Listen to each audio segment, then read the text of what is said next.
Ain't no fake love between us, cause we don't get at an inch. Peace king for life, that's how we work and we win. Real friends. Real friends. Where would I be without my, Hey son, who gon' ride for me like my day one? Welcome back to the What We All Needed podcast. We're more than just a podcast. It's a community of strong individuals connected on the basis of friendship, transparency, accountability, healing, and growth. Come join the conversation and share in a space that makes us all better. Our hope is that you find something here that you need. That was good. Yeah, I know, man. Man, I don't know. You sound like the clip from the UCLA head coach when he got introduced at the Big Ten. Oh man, dude was like reading like an elementary kid. Like, I'm just happy to be here. I thought I did all right, man. Nah, you did good. You did good. It was just the way you read. I think you did all right, bro. Yeah, we gonna celebrate the day you just look straight in the camera. Oh, y'all want me to remember? I got it. All right, I'm gonna get it verbatim. Spit that. So we all know about heart. We'll see. We need a by heart challenge between us. The first person to know it by heart. Oh, I'm gonna win. It's me, Colin _DCLA, the educator, the dope educator, and I'm happy to be here today. Who else we got on? Yo, I'm Sean, senior, half mad, half amazing. I'm happy to be here, man. Just another brother, one of the four. Oh, we got different introductions. I'm your boy at the Noble One, man. Ali, wisdom seeker, kingdom builder, and culture cultivator in the house. What up, good people? What up, what up? And last but certainly not least, you should artist, motivational speaker, master certified professional coach. And I'm on one. I'm telling y'all right now, I'm on 10. 10. We making the people conscious again. I'm with everything this morning. Let's get it. I don't think you can last but not least yourself, bro. That's it's a little egotistical, I think. Ego in that? Last but not least, me. That's a lot of ego. Hey, look. Let's go ahead and jump into this. The innovator. I have a nobody comment on how you celebrate yourself. The motivator. Y'all about to get Sean upset. How you celebrate yourself? Go ahead, Sean. Y'all about to get Sean upset. Y'all already off task. Nah, I'm in Zen mode. Why? Because he can't go. Because he can't talk. Sean got on the black version of that green chain today. This is skinny one. I love it. No, this is actually a Ethiopian cross right here. Oh, well, we see the cross. Yeah. We see the chain. Is that marble though? You got on the same version of your ponytail though, I could tell. Oh, I do. But we're gonna go ahead and jump into this conversation. That was a drive-by. Roll into this icebreaker, man. So I have one question for you all.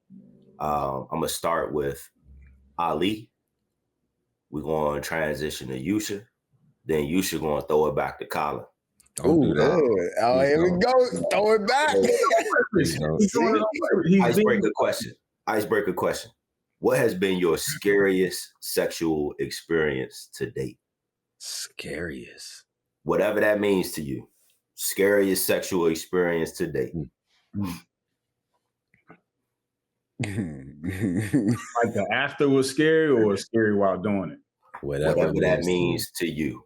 I got mine. Oh, man. I got mine. I definitely think it was thinking I got somebody pregnant. You know what I'm saying? And that's what happened. What happened in that situation? Cheeks down. I mean, okay. Real talk. Because we might have some listeners. We might have some listeners, man. Miscarriage? Was it? Yeah. A lot of people might have thought like, all right, it was. I had no intention in getting nobody pregnant because I was really young, like in my teenage years, and so. But in your teenage years, you're doing shit wild. So I was being wild. We were being wild. And, I ain't know nothing about no plan B. She ain't know nothing about no plan B. We ain't know nothing. You just thinking that like, oh shit, like it could be. And it ended up not being, but it was a scary ass moment. So, yeah. Respect. Mine was actually in the moment, right? Because I thought about that because I had that moment, Ali, but it was scary afterwards, right? Because we trying to figure out, whether she was pregnant or not. But the scariest moment I had was I didn't end up having sex, but it's a sexual experience because I went over there to, crack. But her father came home. Dun dun dun. On some Boys in the Hood type shit. And I ended up in her closet for like 3 hours trying to wait for her father I was looking for a window to get out, and I couldn't jump out the window because she was up some stories. So at real talk, how many of y'all snuck in somebody's house? Like, all of us. Right. Why, yeah. Why and they had a father? Yeah, I got caught by stepdad. Yeah, I was hiding. I did. I ain't gonna. You was hiding where? I was hiding in the shower. We was in the basement, and both of her parents came downstairs, and I was in that shower praying like, please do not come in this bathroom and turn on this light because it ain't nowhere to go, bruh. But look, that's the thing though, and all respect to them.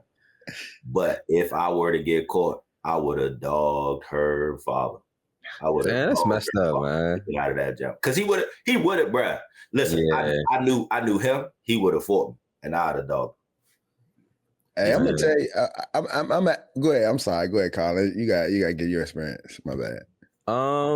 Dang. Well, now I had what I was gonna say, but now y'all reminded me of all kind of other crazy ass experiences over the years.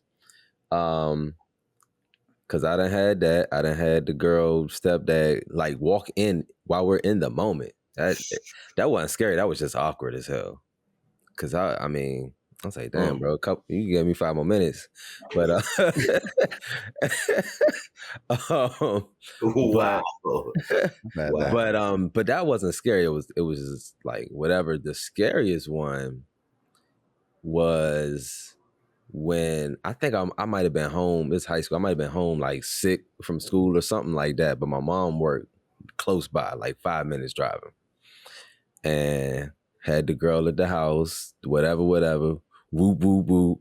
And mom comes home. I can hear the garage come up and all that. And I'm like, damn. Like, all right, we gotta hide. Like, you gotta hide. We at my house. Like, you gotta hide. So there was like a space in between like my bed and the wall because it wasn't all the way up against the wall. So she just kind of like laid down there. And my mom, by the way, I'm gonna make sure she don't watch this episode. Nah, you grown? I'm grown. Nah, for real, I'm grown, but for her sake, I don't want to do this to her. I don't want her to feel bad. But she knew something was up. I don't know how she knew, but she knew something was up. And instead of like, she kept trying to do stuff to like get me out the way. And I know that room had to smell like straight, man, whatever. But she called me downstairs and like asked me to like change the load in the laundry or some dumb shit like that. I was like, fuck, like, why does she want me to? And I know I was like, she want to go look around in my room. And I was just like, man, I hope she just stay tucked away and she don't go all the way over there to the side of the bed. And so I was like, all right, now I'll come downstairs. I had to rush to get dressed. I had like basketball shorts, no shirt. Like, and I didn't normally walk around the house that way. So it looked awkward, and I guess she never figured it out. And eventually she had to go back to work, but she was in the crib for like 30 minutes. Like, girl had to just like thug it out over there. But the whole time I was just like, this about to be it. I don't know what this conversation gonna be. I was more afraid of that than the stepfather. I don't know why. Wow. Because it was your own parent. You know, yeah, that's why. You in trouble. I ain't in trouble. I'm leaving. Right.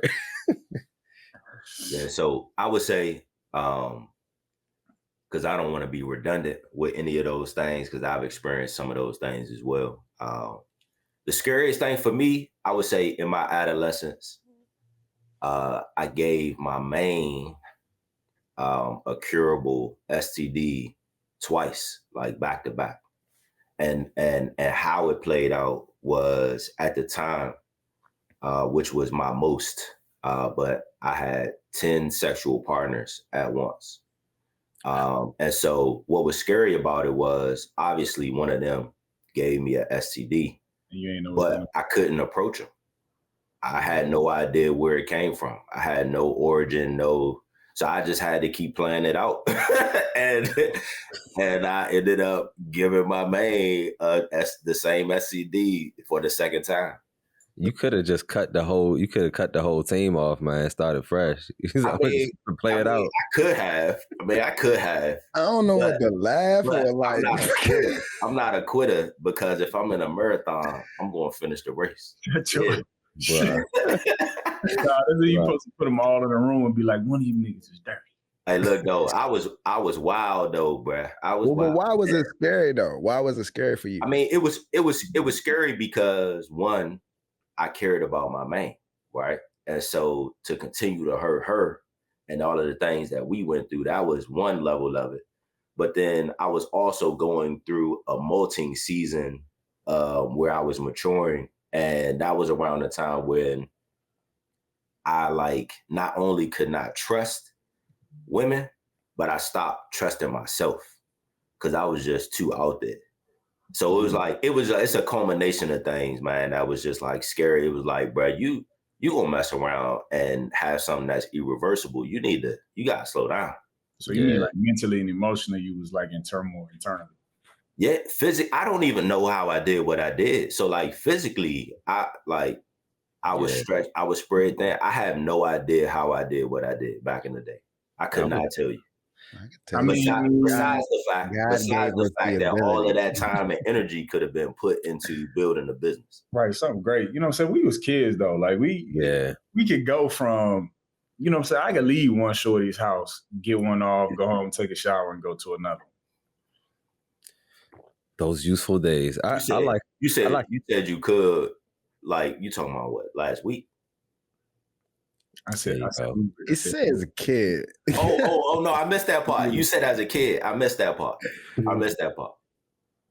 Asshole Sean. All right, hey, I'm laughing about how you talking about, and I ain't want to hurt her like that. Like, you know, I was just cheating on her. I ain't mean to like give her nothing. Like hurt her. I was just messing with them girls. You had 9 side chicks. I was gonna give right back. The whole but if your squad, if you was messing with a squad of 10, you know what I'm saying, you was really messing with a squad of 30. You know what I'm saying? Because that's the naivety. Because you messing with the niggas that they messing with. That's the naivety of that time because I did not. I was moving so fast. I did not literally think about the fact that these youngins was probably messing with other people until my adulthood and me being married and having kids. One day I just was like, man, if I was doing that, I can't imagine what they was doing. But at the time, I didn't care, bro. I was moving way too fast in life, man. Yeah. Way too fast in life. But look, that'll transition. That will transition into the topic for today. If the listeners do not know yet, we will be talking about sex.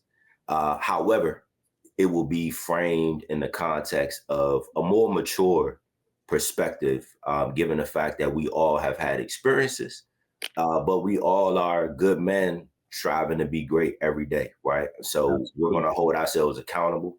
We're going to be transparent. And prayerfully, there's some healing that will come through this. But we'll be talking about essentially, are our sexual norms really normal? Let's talk about sex, baby. Talk about you and me. Let's talk about all the good things and the we should put that in there. We should edit that in real life. I don't know. We can't. We ain't gonna get it cleared. Right. So when you say our sexual norm is really normal, you talking about like, just for us as like Black folks, or you talking about like this generation?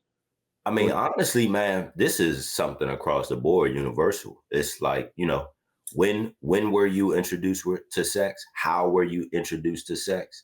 Who introduced you to sex?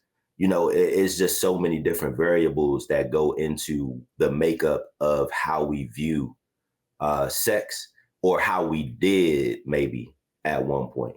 And the reality of it is I'll say for myself, even outside of just sex, I adopted a lot of toxic beliefs and approaches in life, thinking that it was normal because it really technically was normal in my society at that time. Yeah. But it ain't normal at all. And we gotta be able to address those things and, diagnose so that we could start to treat those sicknesses. So we talking about,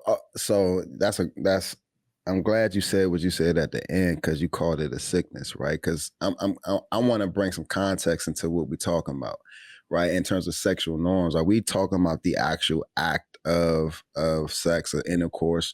Are we talking about how we see women, or how women see men, or how whoever, right? Whatever your preference is, right? What are we talking about?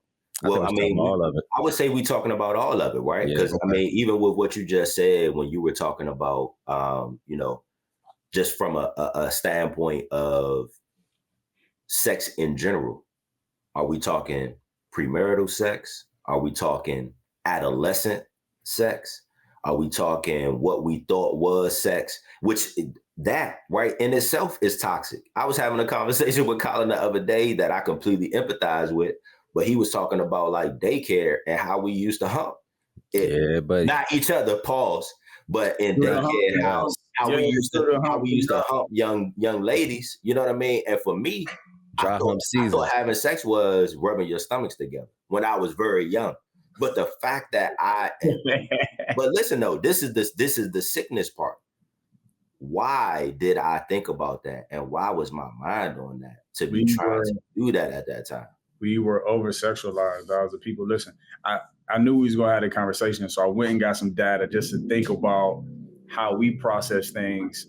How things were for us versus how they are now, right? Because I feel like our kids are totally different anyway. So one thing I want to hit on is teen pregnancy, right? So in the early 2000s, teen pregnancy in the early 2000s when we were in high school, between the ages, now this is Black teenagers between the age of 15 and 19. Out of 1,000 women, approximately 134 or 134.1 got pregnant between that age. In comparison to now, same age group, 15 to 19, Black teenagers in the US, 27.6 out of 1,000. So it's largely declined. Now, I also wanted to see that in comparison to like the generation above us. So in 1960, the number was 120 women out of 1,000. So it was actually higher during our adolescent time period. Wow. And now extremely low. I wouldn't have thought. So it was almost like. It was like 13%. So now being like 3%. I mean, I don't know what the data includes, like the access to Plan Bs and access to birth control and things like that might decline the pregnancy rate.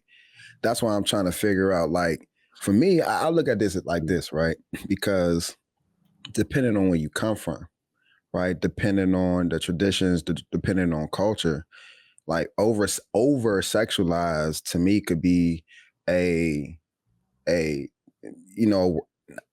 depends on where you are, right? Because if you go to South America, I don't know if any of y'all been to South America, right? Like sexuality is different than sexuality in America, right? Let alone in Europe, right? The amount of new beaches in South America versus the amount of new beaches in America, right? It's totally different. So how we, I take this whole conversation a little different, man. One, because I'm Nigerian, so even the context of looking at a naked body is very different than it is here, right? So I'm very careful in trying to say, what I'm saying, we've been over sexualized. Even the data you talking about, don't even reflect that, right? Well, yeah, but I mean, there's data in the U.S. and I think you're right, right? Everything is relative, right? So when we're using this language, like I think you're posing that topic or that question or that statement because of the comparisons that you had. But you know what I'm saying? If we looking at it in American times, I'm just gonna say it straight up. Like, Listen. Let me not compare it then, because that might help you if we don't compare. I'm just gonna say that for myself. As a kid, in comparison to what I know now as an adult, dog, we was set up for it. Like even as a kid, bro, you got to remember, like when we was growing up in our generation. I don't know if you experienced this, but I experienced this. It was you were constantly like held to a standard of getting your first piece. It was like, you ain't hit nothing. We like 12. You ain't even got none yet. Like the whole conversation would be around, did you get your first piece yet? You know what I'm saying? Yeah. And I lied. I ain't gonna lie. I lied. From the age of 12 to 14, I was lying. Yeah. And you know what I'm saying? You was lying at 12. Like, yeah, I hit it at 12.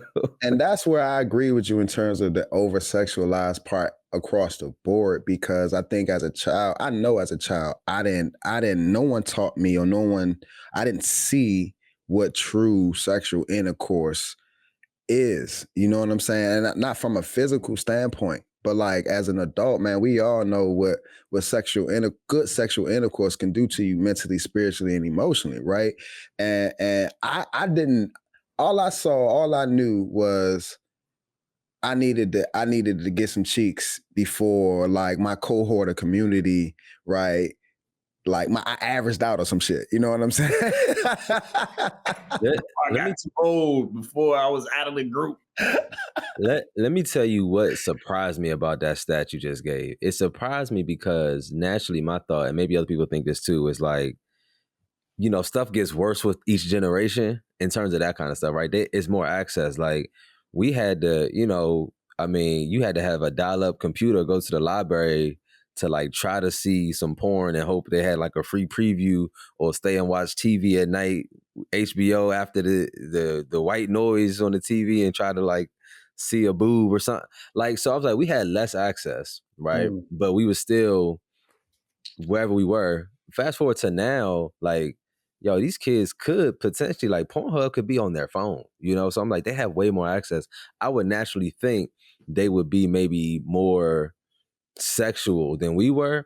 But why it doesn't surprise me is because in conversations with my own, like, my son is 12 now. And when we have conversations about sex, which I force us to have, because I want him to hear it from me first and from his mother first.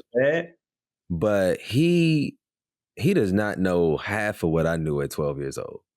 And I'm like, dang. And so I don't know, maybe it's one of those things where because we were so sexualized as a child, we like try to make sure we block that from our kids so they could just be kids. Outside. It's because we was outside and we were always playing hide and go freak.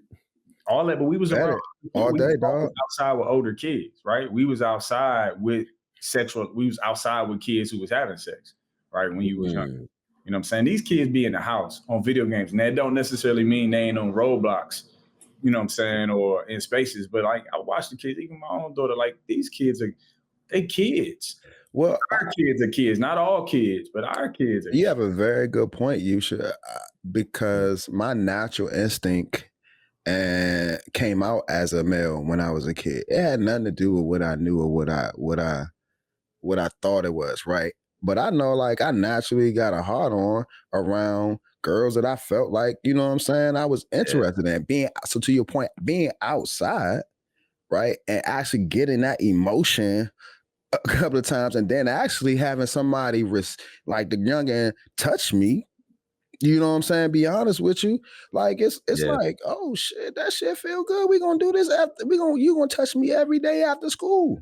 Like, you know what I'm saying? And so, be honest, I feel you. There's actually a good point, man. The kids might be safer now because they in the crib versus when we were outside. But you also got to realize, even if your body turned on, right? Because I relate to that. Even if your body turned on, the approach to it, the education around how to move with it was still different. You see what I'm saying? So like where a kid now may get turned on because he's close to a girl he likes, he may have a sacredness, a natural sacredness to it as well, right? It might be like, you know what I mean? I like her, like I want to treat her well, I don't want to do that, or I might be scared of sex, right? But as a kid, I'm not saying that I wasn't scared my first time, because I definitely had some nervousness, but I was more scared of walking out of the house and saying that I didn't. Yeah. Because outside, niggas was like, they was ready to be like, nigga, did you crack or not? Yeah, I ain't thinking about none of that. It definitely was pressure.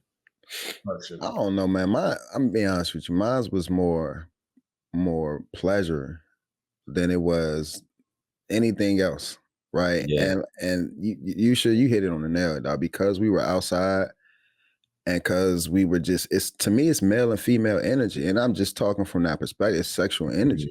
You know what I'm saying? And like, if you look at history, like kids, and what's the norm for you to start having this sexual energy? Historically, like, what does that look like? Listen, I got some data on that, right? Average age of people losing virginity. Got all the data. Look, black kids in the U.S., which is slightly, what does it say?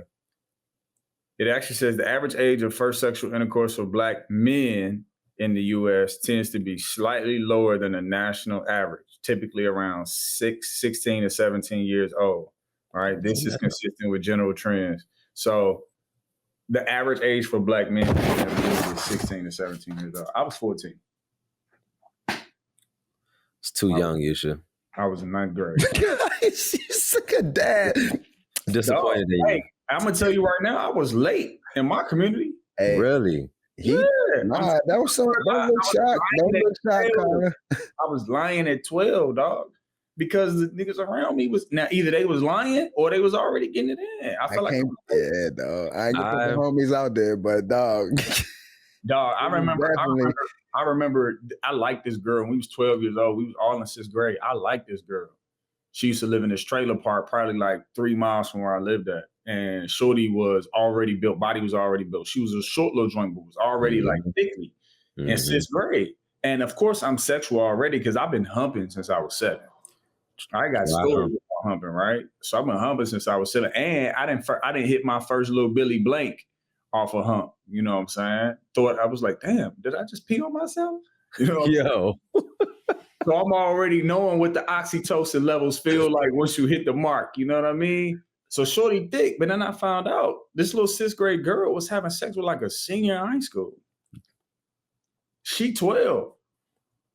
Hey, I cracked up when you said and you thought bragging about it at the pool. Hold on. When you said you thought you peed on yourself, that was one of the questions my son asked me. He was like, "Hey, so when you bust," he was like, "Does it feel like you pee?" I was like, a little bit. I was scared. I was nervous. I was like, "Did I pee on myself?" Nah, I ain't judging. I was 15. I was in 10th grade. So I was a year.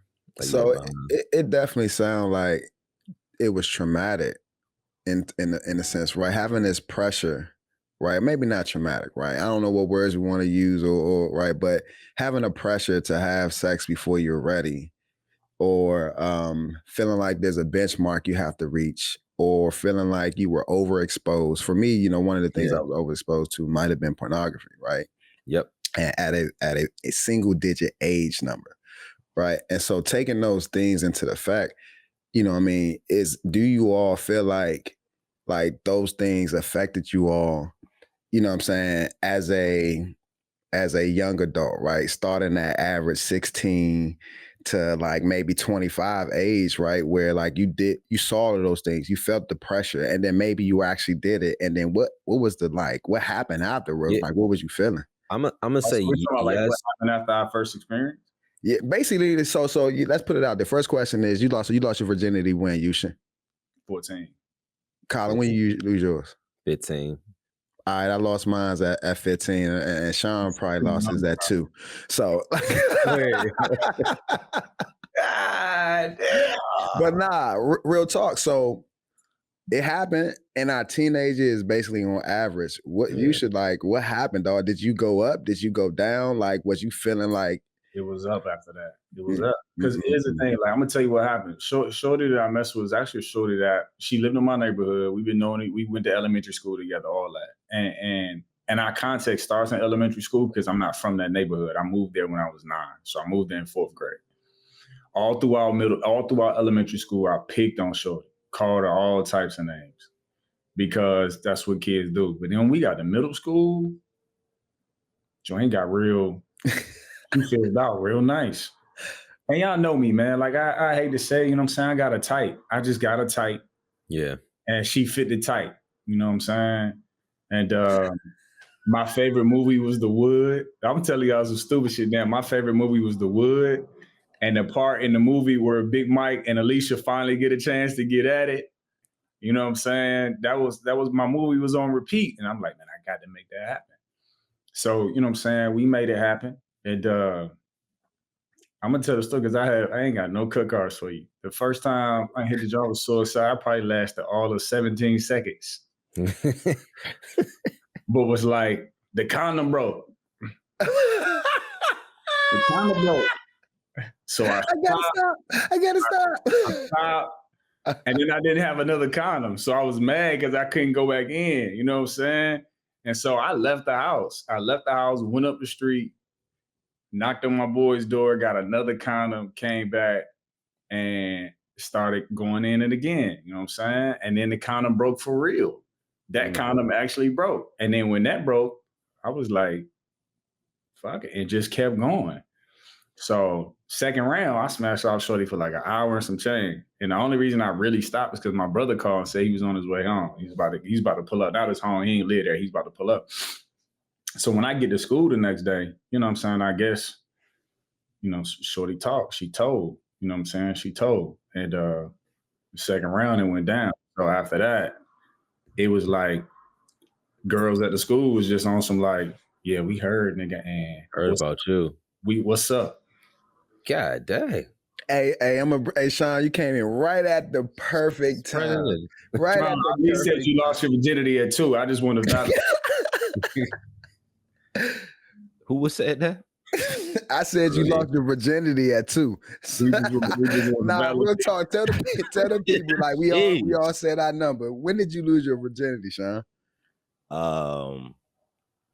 Summer going into the 9th grade. So what would that be, like 14? 13 or 14. 13 or 14. Nah, it's like 14, 15.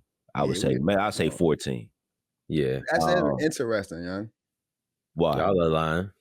Well, nah, I'm gonna let you go ahead and finish. You know, essentially because we all are in the same age. Yeah, all 14, age, but I know we got different journeys. So average age though is also 2 to 3 years lower than the average age of Black men now.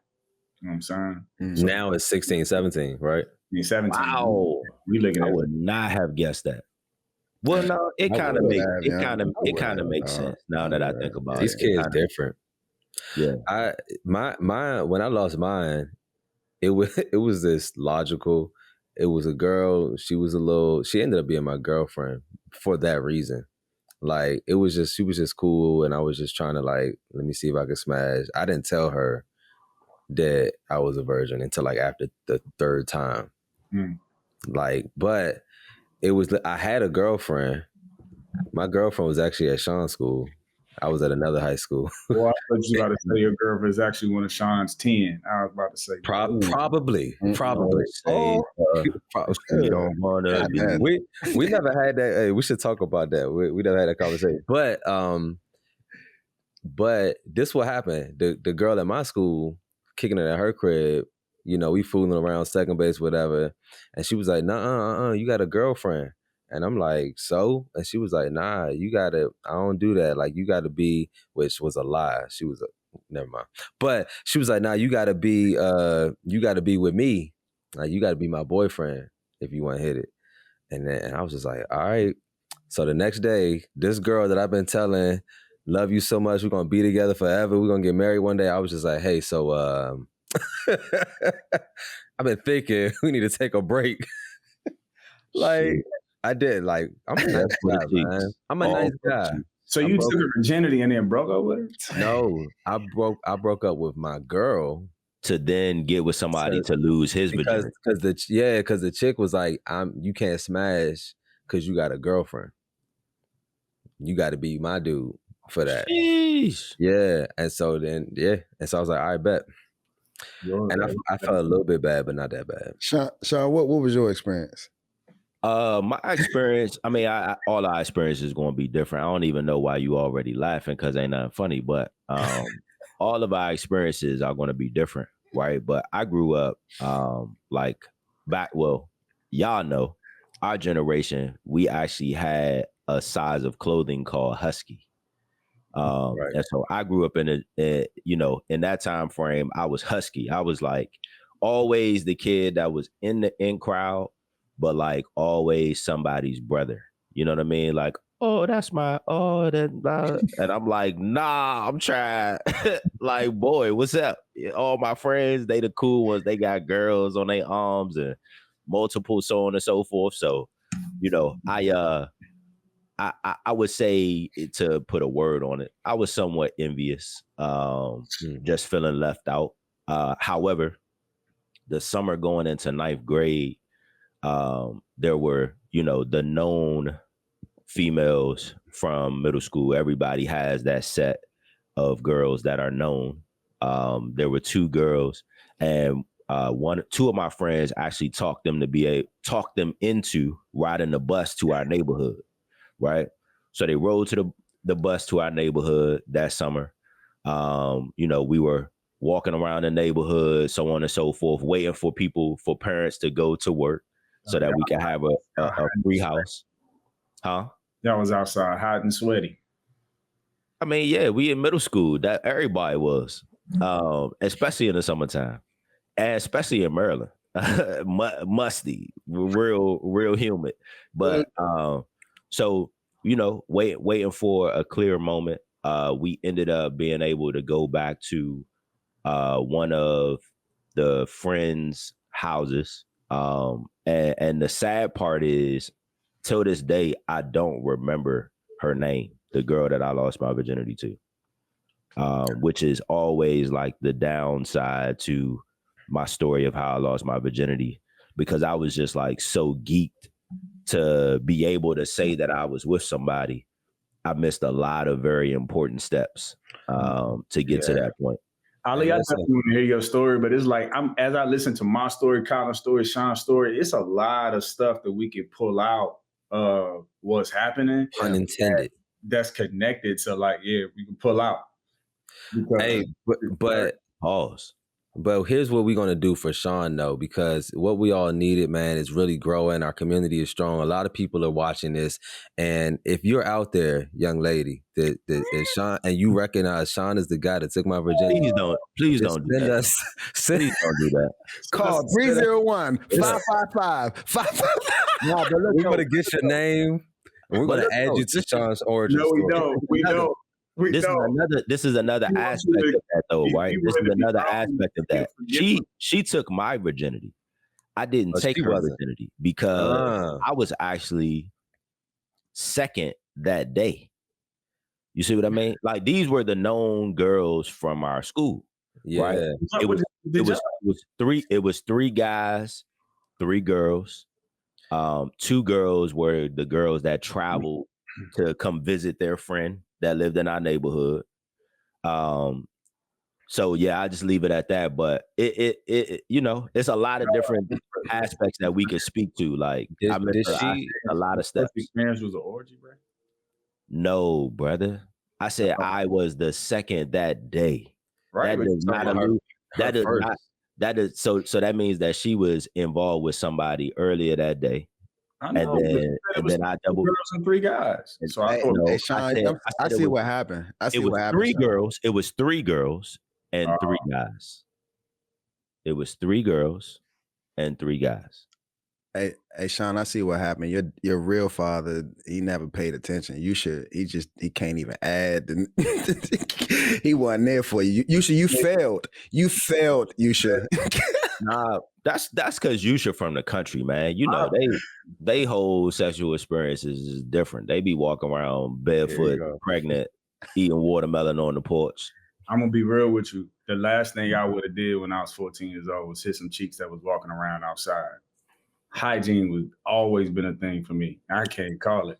Oh yeah, because at 14 you was just upper echelon. Like, yeah, I get it, brother. I listen. I had a big brother. I had big brothers who set the tone for how I was supposed to dress and take care of myself. And so I ain't play them type games. I make a joint, take a shower in my crib. Like, nah, go take a shower. What was your situation, Ali? You was loving the jump? Real quick, mine wasn't as exciting as y'all. Mine was with my mine was with my girlfriend, my high school sweetheart, and she was a virgin too. And I actually want to get into this because a lot of y'all ain't really disclosed which y'all first, who they was it their first, right? For me, it was both our first, right? And it was the summertime, and we hit the Six Flags movement, and after Six Flags, it just went down. And I'm be honest with you, man, I'm really proud of how I lost my virginity and who I lost it to be quite honest. So I really want to say that because to Yusha's point, I took pride even after that. And I guess you could call it what it is, and people saying they had an opportunity to be with me.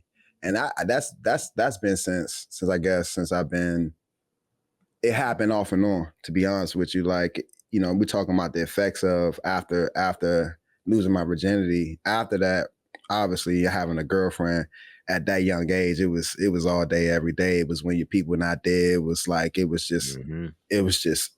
crazy, right? But fast forward into like a space where maybe in college, right, I really had this energy about like not wanting to be open to everybody. I don't know where it came from, to be honest with you. I really never really dived into that. But it's just what it was. But I actually want to know from y'all, because it's actually my next question about, do y'all think men or women are more over-sexualized or hypersexualized than each other, right? So I said I lost my virginity to someone who also lost their virginity. What about y'all?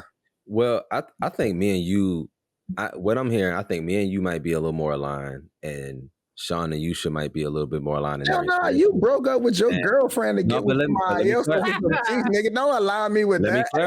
Let me clarify. Hey, baby, this not gonna work. I ain't coming back no more.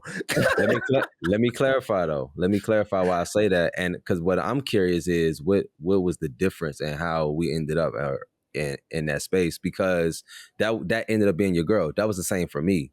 Like, I had a girlfriend. We talked about we were going to give our virginity to each other. So it would have been like what you did, but it was taking too long, and this one was ready to go. So I broke up with her. But then when she did not lose her virginity. She was very promiscuous at that time in my life. And I found out a lot more of that later on, but I lost my virginity, but then that was my girlfriend at that point. And locked in, like, kind of everything you just said up until, so this was 10th grade. So probably all of 10th grade, and then most of 11th grade. And then what happened in 11th grade was I started finding out she was living life a little free. Well, no, let me not say that. It's probably my fault. Let me take ownership. So I cheated. I cheated, but I wasn't out. I have, no judgment, but I wasn't like out here like that. You know what I'm saying? I ain't have no squad or whatever. Like I cheated one time, felt bad, told her about it. And then after that, she was just like, oh, forget love. And she just went like wild. Right. So we was still cool, but that was not my girl no more. And then I kind of went wild. So like I really didn't like start really playing the field until my senior year of high school and then going into college. And at that point, I was just like, I don't even want to be in a relationship. I'm too young. I need to just be out here and enjoy life and have fun. My next girlfriend after that is my wife today. Like, I never had a serious relationship no more from high school until Michelle. Yeah. Wow. But to address what you said, though, that's not really uncommon. It's typically you get your heart broken and then you start to go wild. Like that. Yeah. That's typical for a lot of people. Yeah. Respect. I had a moment. Yeah. I mean, and to what you were saying, Ali. Let's talk about that. One, I do know that you are a lover at heart. Absolutely. Right. But with what you said earlier gave me the perception that you were very choosy with your partners. So at what point did you decide, within you being so selective, to then establish an unofficial Greek letter organization? that was the sole mission was to be promiscuous? How did you get to that point? You gotta give context. Hey, hold on. Yeah, nah, Don't put that on the I don't have no idea what you're talking about. Right. Oh, you don't, do you? Oh, okay. I don't have no clue what you're talking about. Nah, that one in the Ames. Okay, well, rock on, brother. I joined the same fraternity. It was about the community for me. Listen.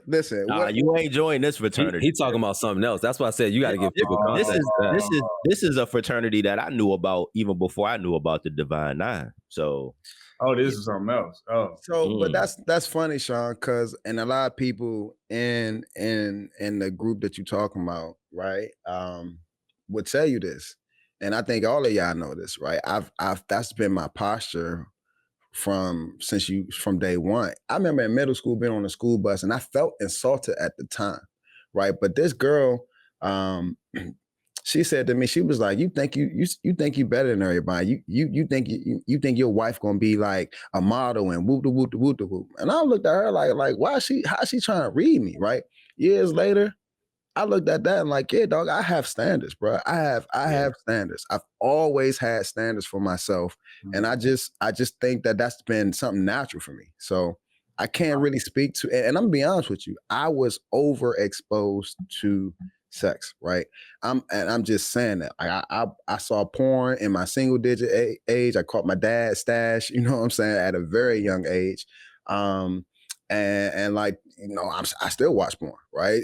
Sometimes I watch it with my wife. I'm be honest with you, right? Like, and it's just raising hand, you know what I mean? So I don't know how that affected me being promiscuous or not having no standards, you know what I'm saying? But to your point about being in a group of other, you know, men who was, you know, living up to the expectation of the group, in the same virtues, huh? Living up to the expectation of the group.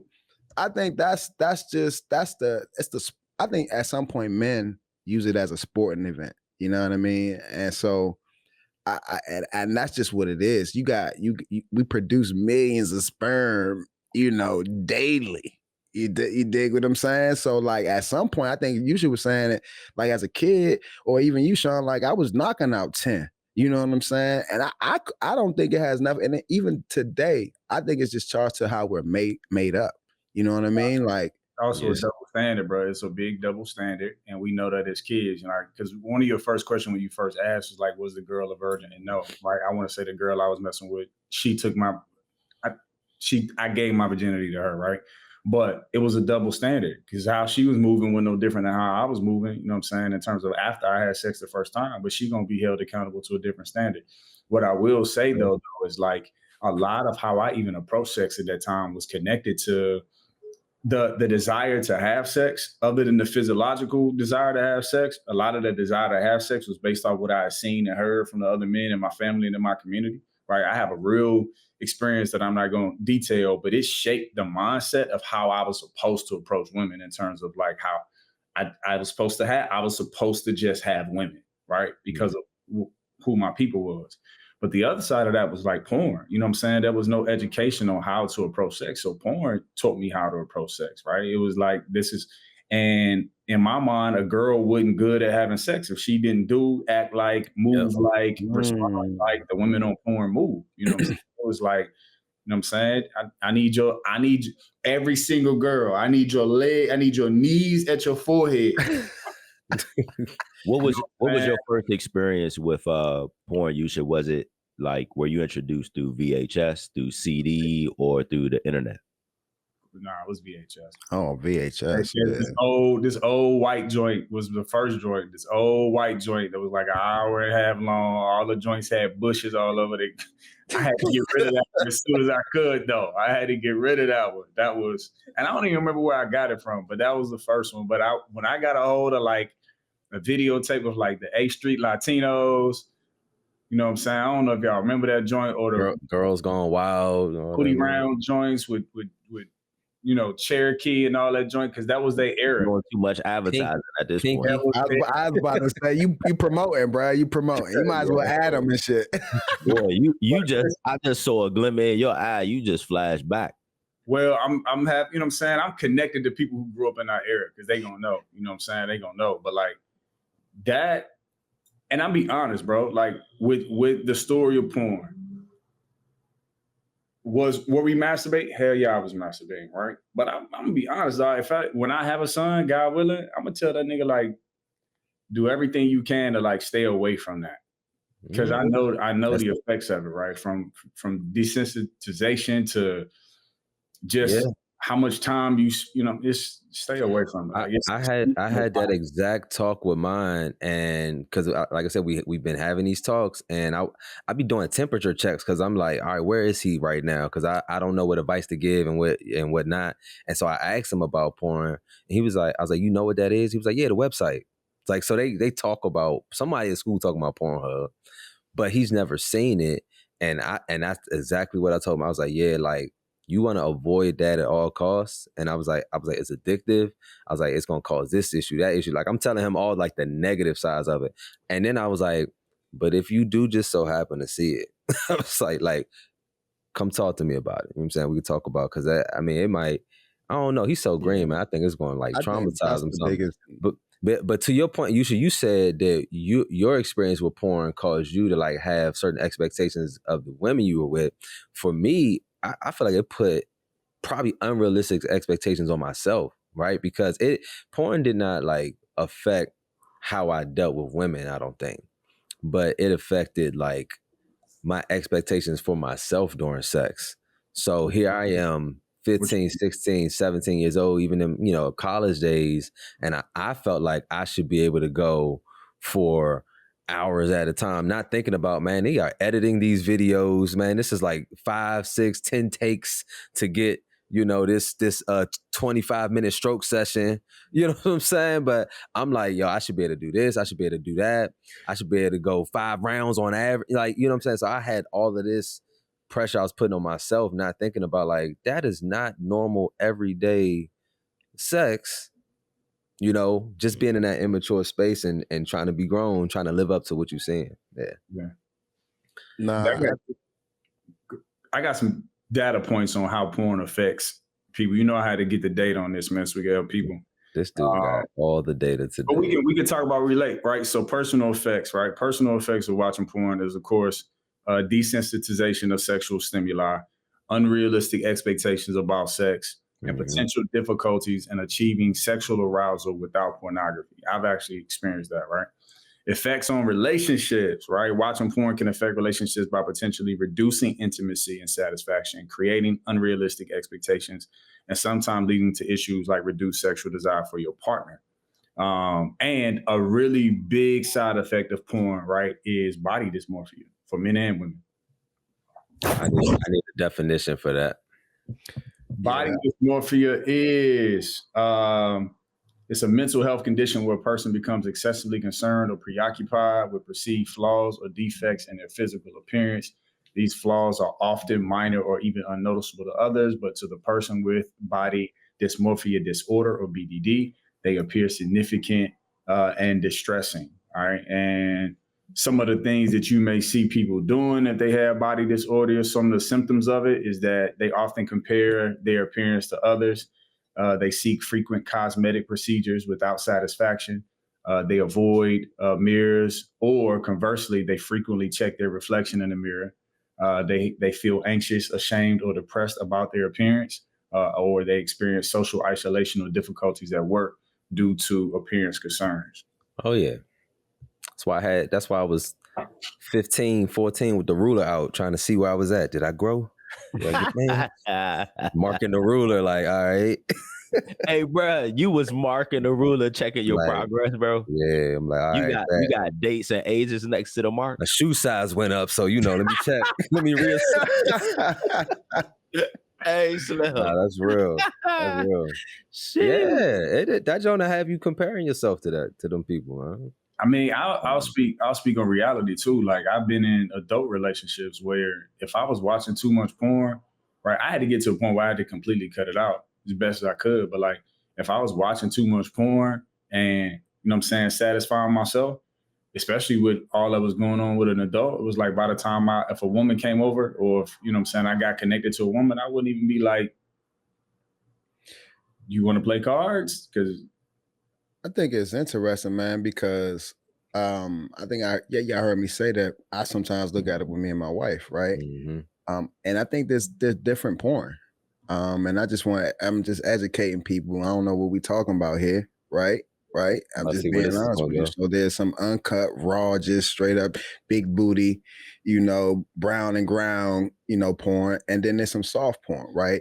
Women read a lot of soft porn books. I don't know if y'all are aware of that, right? The back in the day Zanes and all that other stuff, right? So I just want to make sure that whoever is listening to this, right, that there's different levels, there's different exposure. And for me and my wife, right, in terms of, because I told y'all that I didn't have a lot of sexual partners, right? Yeah. So in terms of continuing to grow your sexual journey with your wife, sometimes it takes being educated by some of these soft porn situations, be honest with you, right? Or it takes some reading, or it takes some exploring. But I just think, with anything, there's a certain discipline and obedience to the appetite that you have to have. Yeah. And that's why, and I think it just depends on the person. So let's do this, because I'm gonna come back to that porn and marriage thing, because I think that's where we're going to end up. We went childhood, we talking about young adult days, and I do want to spend some time talking about where we are now, things that we're transitioning there. Let's break for something light. I got a game we're going to play, and then we're going to pick right back up right there. So I think this is a good game in the spirit of the conversation we're talking about. We're going to play Never Have I Ever. Does everybody remember the rules of the game? I know me. I be messing up the games. Y'all know that. I know we used to play this game to get to, you know what I'm saying? Try to find out what people was at. Find out what they was about, to see which one we going to go after. Y'all want to do 3 fingers? Or let's do 4, since it's 4 of us. All right, we're going to do 4 fingers. Pause. You're right. I don't know if that's pause. Go ahead, man. Give the direction. Everybody put up. You the one that waited for like 5 minutes. We're gonna do 4 fingers. Yeah. Can we? I'm a retired pause, man. I'm hey, no, it's too funny. It's too funny.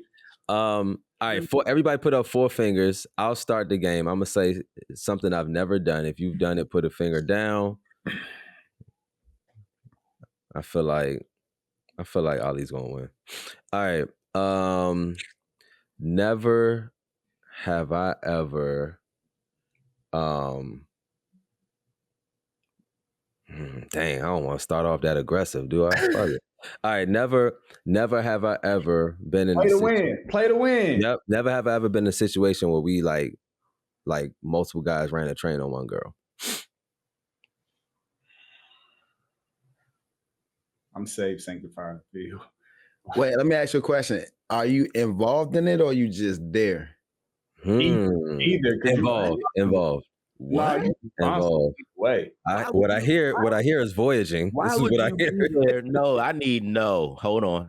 Why would you be there and not be involved? Sean, you described a situation around the area around coming up as a kid, when there's a lot of situations where there's a lot of shit going on. You could be in the same room, my nigga. So okay, all right, okay. I thought you was at a sex club and you was just watching. Bro, I got you. The homies just got down. Shit. It doesn't sound like cuckolding to me, but I got you now. I got you.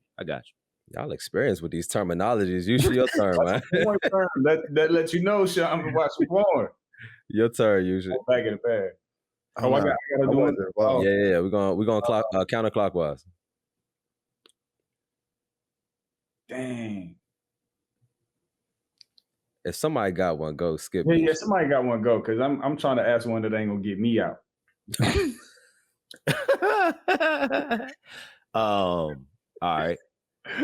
Never have I ever.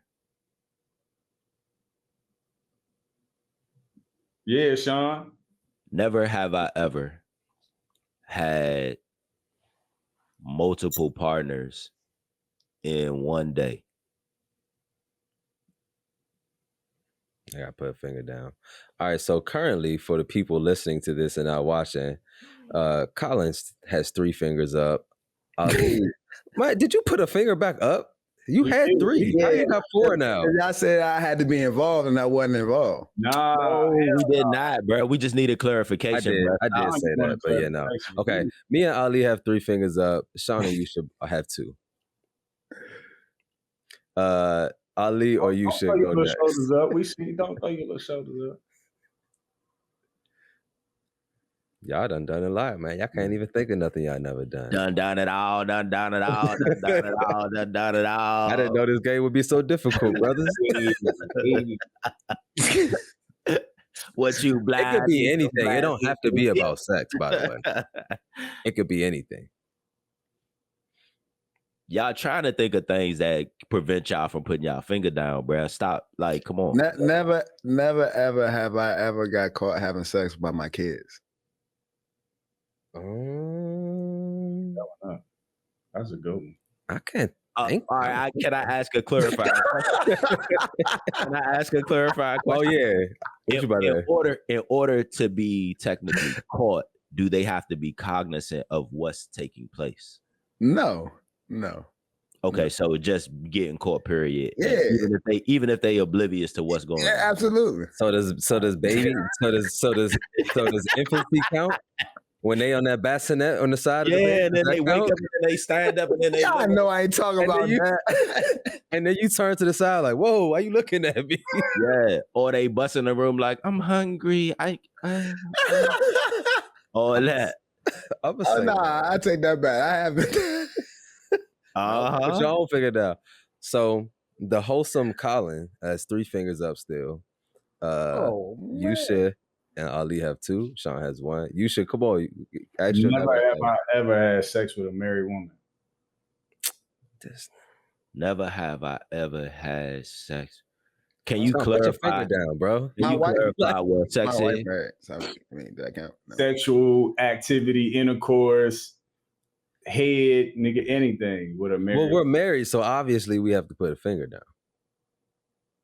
You're talking about outside of your marriage, right? Outside of you're talking about like committing adultery. Like you were single, and the woman you was messing with. I'll still put it down. Oh, man, fuck y'all. Sean is out. I told y'all. In 4 questions, Sean is out. Colin, Yusha, and Ali have 2 fingers. Y'all, all right, cool. We're gonna keep it going. Y'all be doing this shit on purpose. Never have I ever.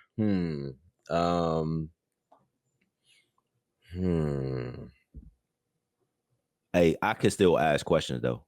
Just FYI. We'll allow it. I'm trying to get these dudes out. All right. Never have I ever had sex in my parents' room. Yeah, come on. I feel like I was gonna get used to. That got used to a finger down. Actually, does it? I got in my mouth. Yes, sexual activities. Yeah, man. Put that finger down. All right. Never have I ever had sexual relations with relatives.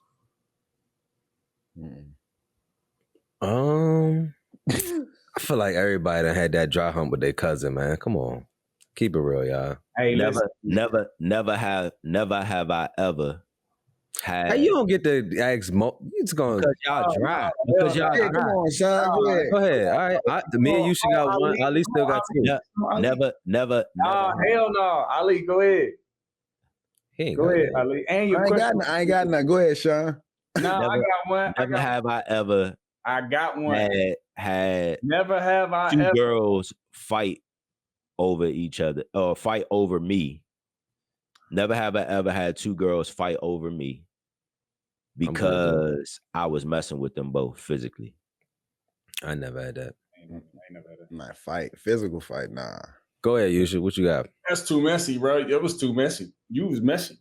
It's still Ali with 2. Me and Yusha with 1. Never ever have I been threatened by a girl. Oh, That's actually getting me out. Nah, get yourself out. See? You gotta say it now. That BS. Live on what we all needed. Never have I ever been threatened by a girl after hitting her, and I mean not hitting her, but like having sex with her, because I just rolled out. What you mean threatened? Oh, you hit it and quit it? Oh man, like get my tires slashed or like knives thrown at me. Oh, like some wild stuff like that. Nah, you should. I ain't never had that either. College, one threatened to shoot me, and the other one, God. yeah. Nah, I ain't never had that. I mean, You was waking women up with that peace, queen.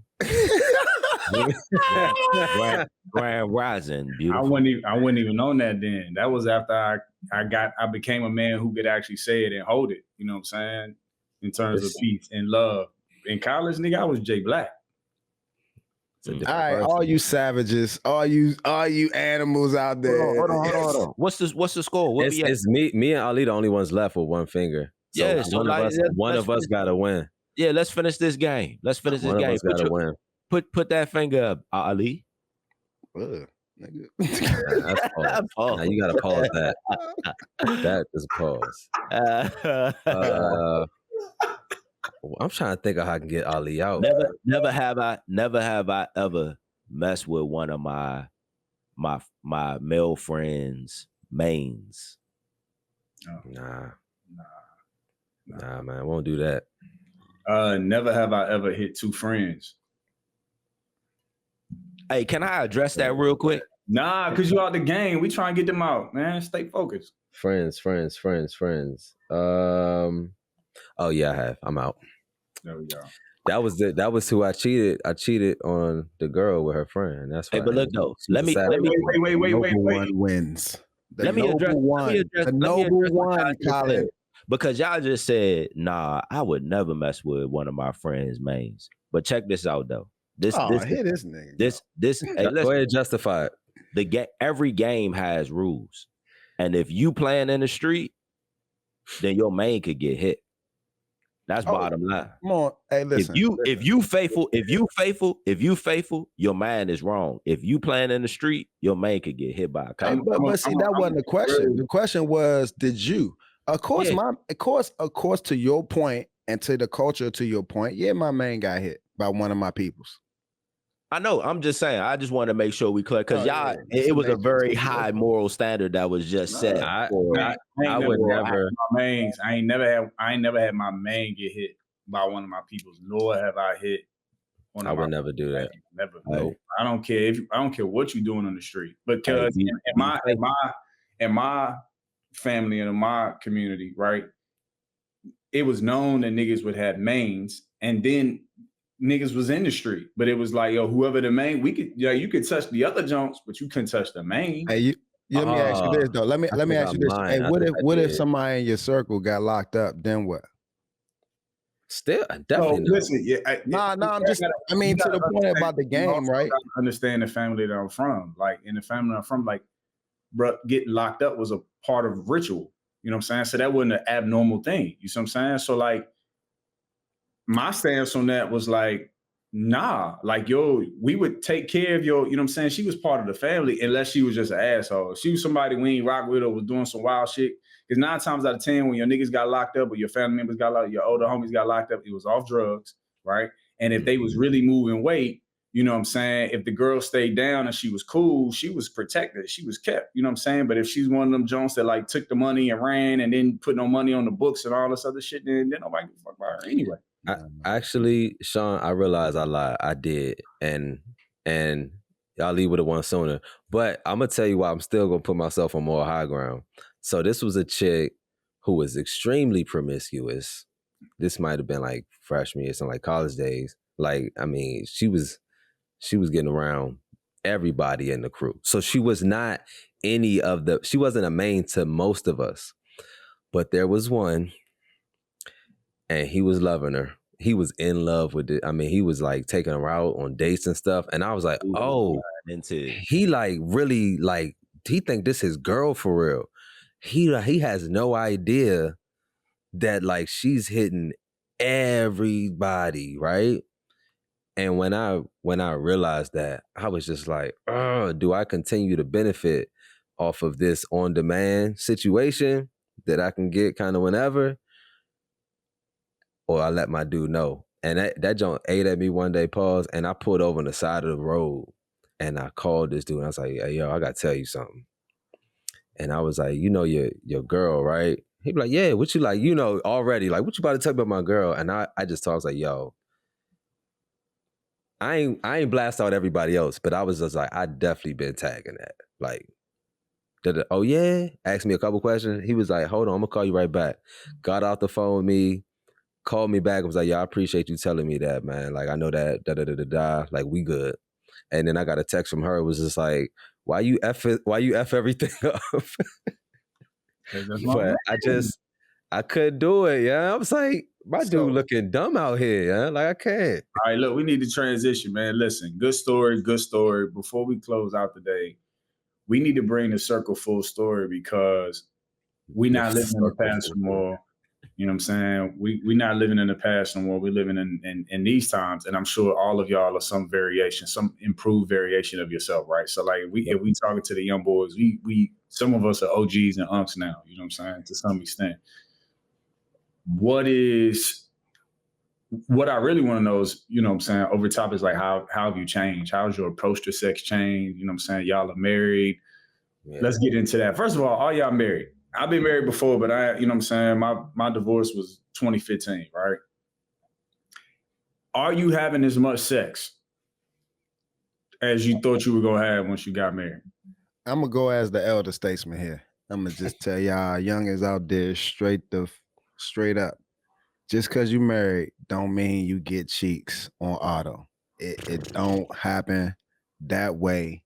And it is the adverse, my ninjas out there. Like, just know that straight up, right? I've been married going on, God, I'm married since 15 plus. 15 years, been with my wife for 20 years, right? And the most sexual activity we've ever had was when we was in college, right? But in terms of the level of passion and where we've taken our sexual journey, and we're at the tippy top. You know what I'm saying? And so I just to your point, you should, like, I'm married, been married that long, and it don't come out like that. You got your kids. I got 2 kids.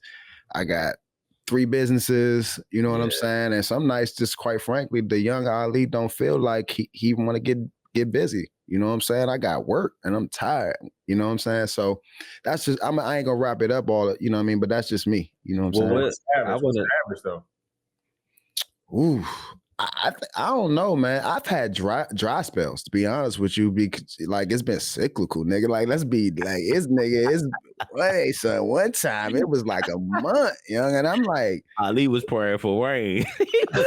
Don't laugh. For you, at what point? Rituals. Nah, dog. Like, something you gotta understand, man. Shit happened, bro. Like, shit happened throughout life, where like it is what it is. But I think to y'all point about sexual norms and habits and all that other stuff, I had to learn not to put an emphasis solely on sex with my wife, because it was causing some energy. I'm waking up pissed, mad, going to work, like not saying shit, all of that. You know what I mean? So I'm trying to give y'all whoever think that marriage come with like this auto package, dog. Don't do that to yourself, man. Rearrange your thought process. Yeah, what you said, but you also said in terms of like the passion and stuff, y'all probably at like the height of where y'all been. What would you attribute that to? Knowing each other in a deeper way. I think also, when you get older, I don't know. For me, it's just finding new ways. You know what I'm saying? Over time, because you got to, right? And finding those new ways allows you to find new peaks and valleys. So I'm gonna just say that. So what I just heard was intimacy, connection, and freedom of exploration with your partner. Oh yeah. It all trump the frequency. And the pandemic helped. That quality time. Hey, for some people that helped, for some people that did not help. Sorry for you. Yeah, man. People up because they had to sit in the house and really be connected. I remember, like, you know what I'm saying, during my marriage, there were parts where, like, I was getting it like once a month, you know what I'm saying? And I was 24, 25 at the time. I'm a raging fucking bull, you know what I'm saying? I'm at the point where, like, my meter's high. Like, I can't even be at work. Look, I'm a teacher at the time and a faithful man, but I would be at work full. And there used to be a couple Jones, a couple other teachers in the school, bro. I had to stay, like, literally disciplined as I had to stay away from them because as soon as they come around, my joint be like, hey, yeah. like, So struggling.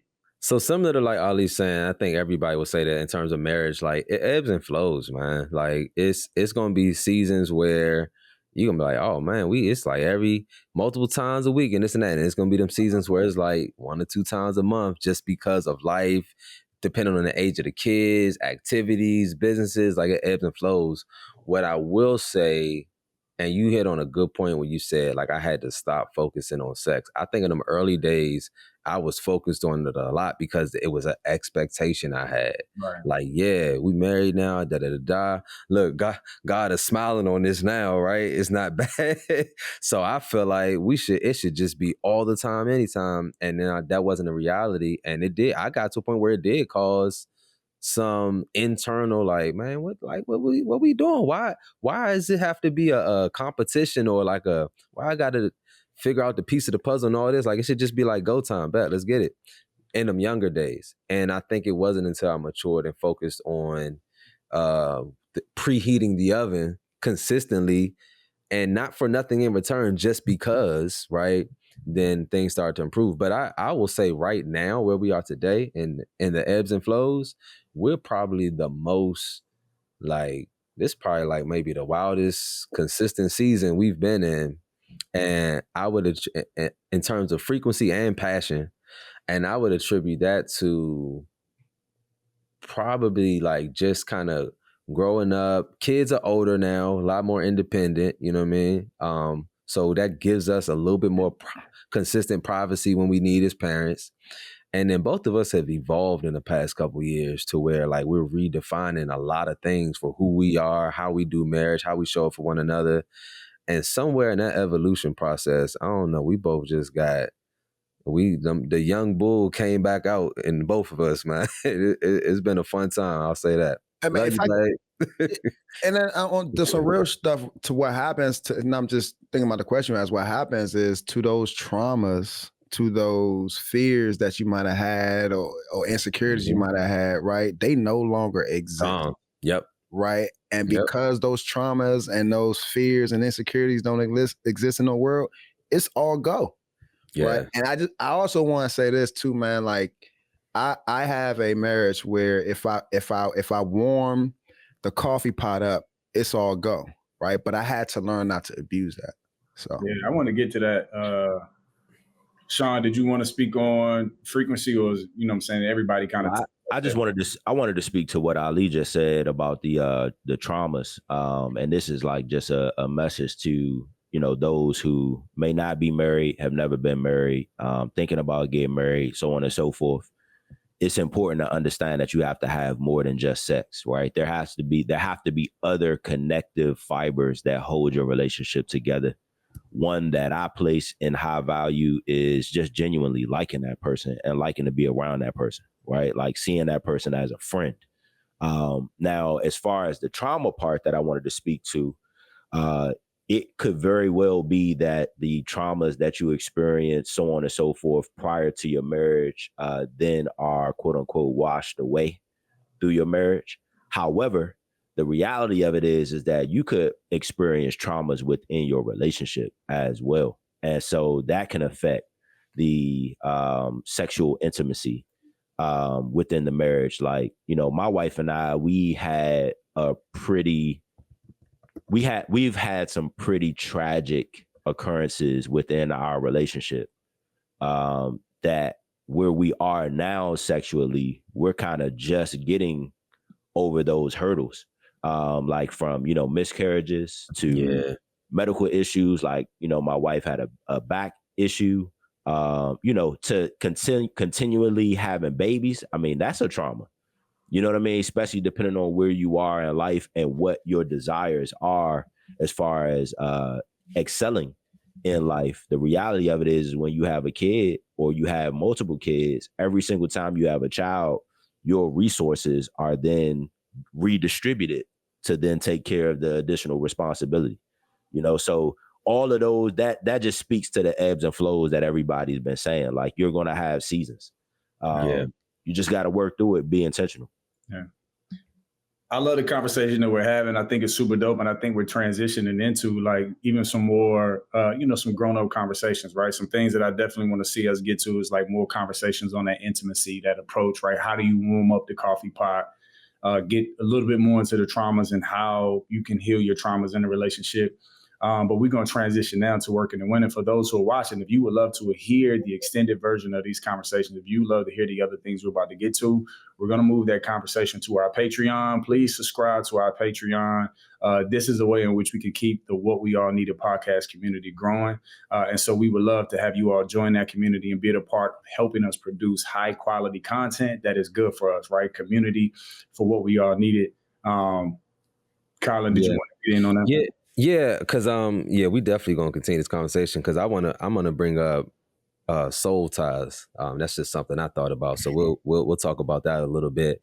And again, like if you want to hear the rest of it, tap in, join our Patreon. But I do want to shout out and thank everyone who has subscribed to our YouTube page. What We All Need a YouTube page. We appreciate you all subscribing and liking. Y'all been dropping comments and the feedback has been great. We really value your feedback. And so that we know that we're producing content that's valuable. If it's not valuable, that's not what we want to do. So we appreciate all of that. So please continue to do that. This episode will be on YouTube. Like and subscribe. Extended will be on Patreon. And let's get it. Workin Winnin. And shout out to our Patreon subscribers. Those who have already subscribed to Patreon. Thank you.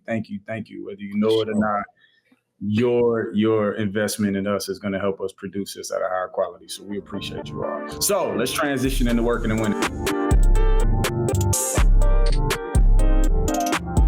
And Workin and Winnin, y'all, this is the time when we talk about how we've been working and winning in the world, right? How are we winning? And then we give you a little food for thought to show you how we can work it or how you can work the world, right? Working and winning simply means if you woke up this morning, you can see, hear, smell, taste, touch, and feel, then your body works. And if your body works, you can win, especially if you're using that energy to help somebody else. You know what I'm saying? How are you winning? And then give some food for thought, man, so other people can get their work on.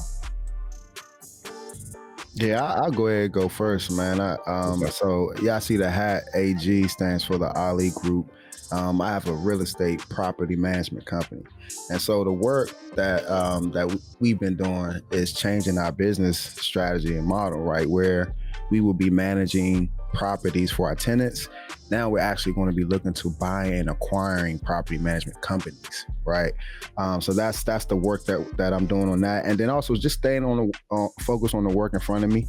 And just, by staying aware aware and knowledgeable about key worldly and spiritual indicators, right? And that's just allowing me to like focus on the work in front of me and not project, right? There was a question about expectations and projections. And so I just went to the people out there, don't have any projections or expectations, man. Just do the work in front of you. It's the winning part, man. My kids are blossoming.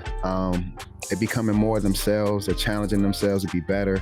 I'm also changing our financial strategy, which is allowing us to get things done at a more effective and efficient rate, man. So just take care of the small things up front. Yeah. Who you passing it to, Ali? I'm gonna go ahead and pass it to Sean. Where I've been working on intentionally communicating with my extended family. And, when you hear that, you may say, well, what does communication mean? Like you just talking about talking to people, calling people. And I mean, it could be, but for me, it's more so having real conversations, right? Like talking to my dad, talking to my brother, and realizing that as we scratch the surface of conversations like medical issues or what we're experiencing medically, we're able to understand that we are experiencing a lot of the same things. We just got to talk about it. You know what I mean? Which I'll say that's not common for my family, right? In addition to having conversations with my extended family from a standpoint of, and shout out to my cousin. She's the historian of the family, and I actually just committed to being a part of the history committee for our family. But through that, what I have been able to find within the very brief conversations with her and what she's told me is that we have extremely deep ties to Prince George's County, Maryland, where I'm born and raised, right? And so, just there is so much beauty and power in understanding really where you're from and where your folks are really from, and understanding that history. It gives you a sense of pride. It gives you a sense of internal ownership. I would say where I'm winning is I have been intentional. We previously talked about therapy. I think that has been something common within this friend group.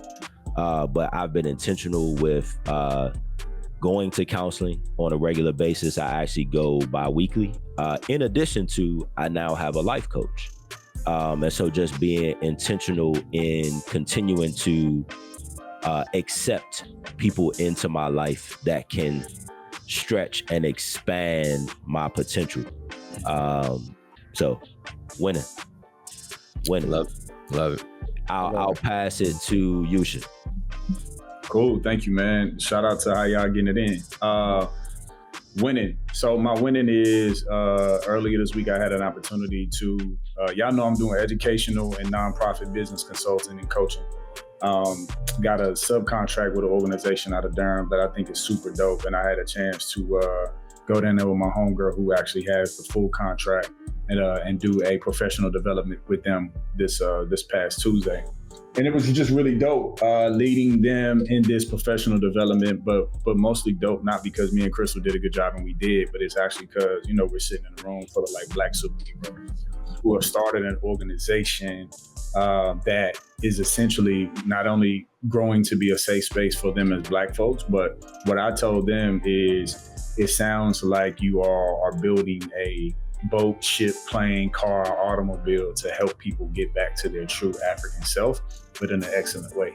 And y'all doing it together, even changing the way businesses look at processes to be more human-centered. And so it was dope to be in their midst.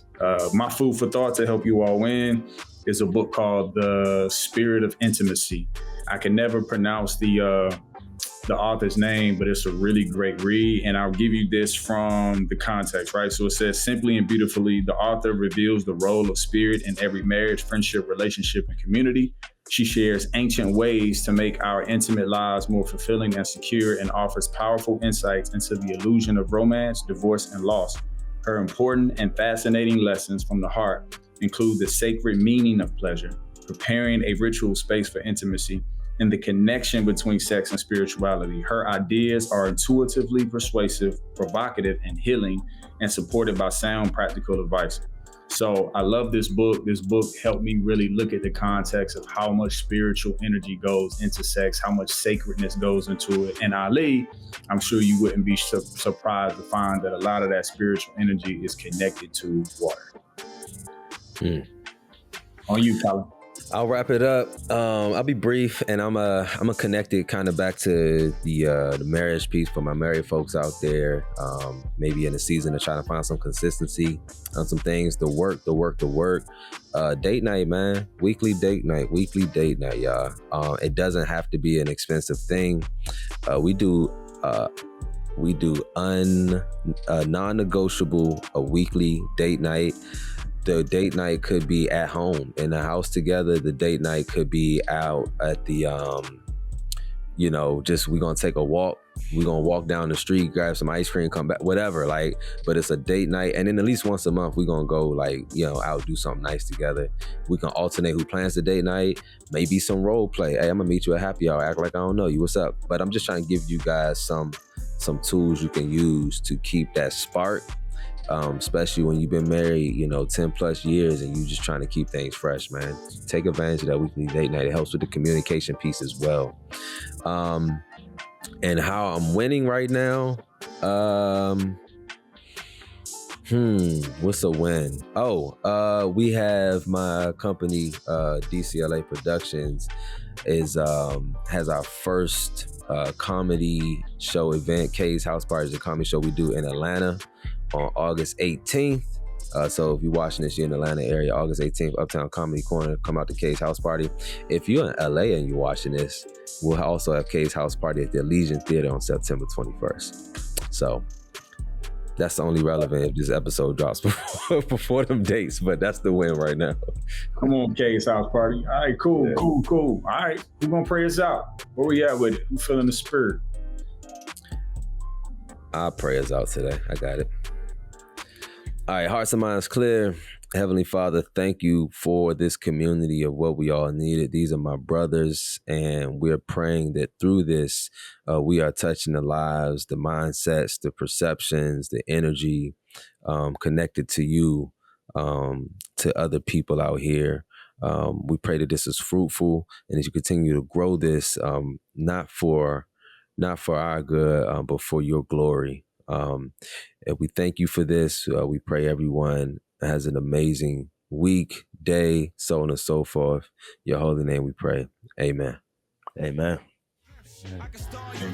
Play support on your All right, y'all. Peace out. I'ma rock with you forever, bro. That's what makes sense. You know, been tested. You showed up in the trench. Ain't no fake love between us, cause we don't get at an inch. Peace king for life. That's how we work and we win. Real friends. Real friends. Where would I be without my